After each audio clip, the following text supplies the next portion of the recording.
All right, that are you eating right video? I forgot one small thing that is important that I didn't add in.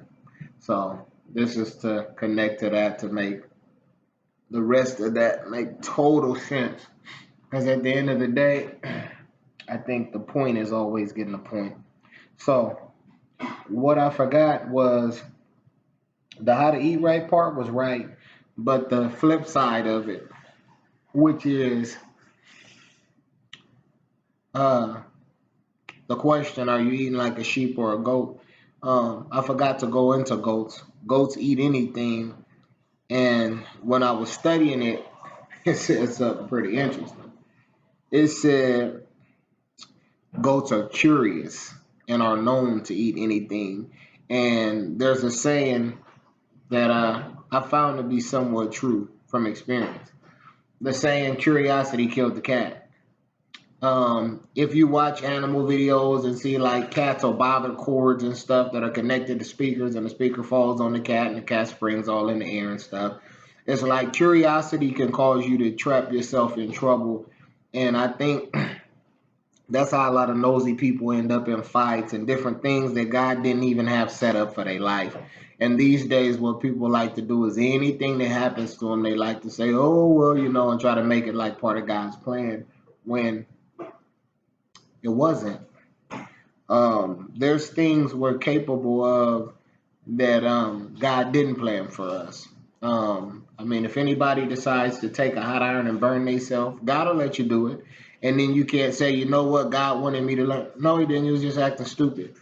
And I say that to say this, goats, they eat anything. So watch when your kids hear something like, oh, everybody's saying this, go watch this or go do this, because faith does come by hearing. And if somebody keeps hearing stupid stuff and seeing stupid stuff, they're feeding themselves.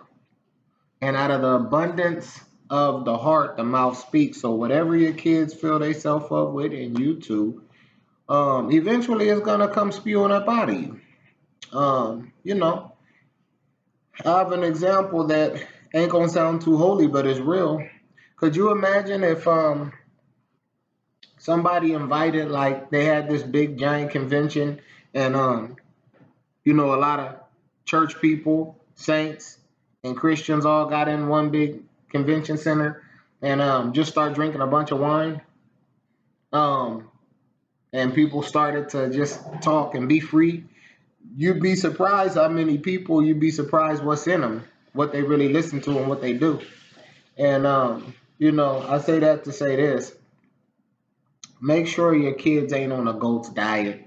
And there's a dumb saying now, the greatest of all time. And, I seen a little dude that used to go to my old church wearing a goat shirt. And those were the initials. And it's like, nah, be careful of stuff that goes against scripture, even on simple levels, because whether people realize it or not, the devil is strategic. He does have an army of devils, and they're on their job. They're not playing no games.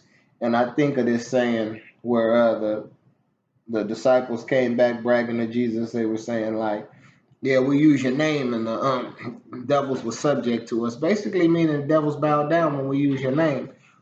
And Jesus said, I seen the devil shoot out of heaven like lightning. And cast, if you look up cast in the Hebrew, is shoot. That's why they say cast arrows or whatever, shot arrows. So he's seen the devil shoot out of heaven like lightning. And at the end of the day, that displays the power of the kingdom over the devil. So watch out for that goat diet where you just watch anything, do anything, and even some of this churchy stuff. Some of these different Christian celebrities is doing some goofy stuff and indulging in all kind of strange stuff. The goat diet, and at the end of the day, I'll go with scripture over any man's word. He said he's separating them like sheep from goats.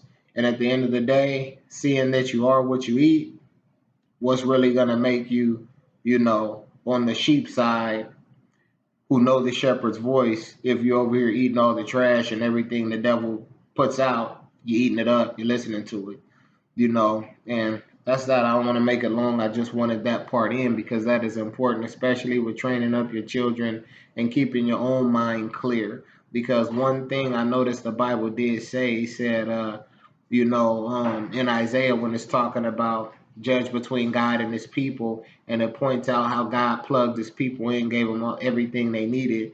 And he said, my people don't know my voice.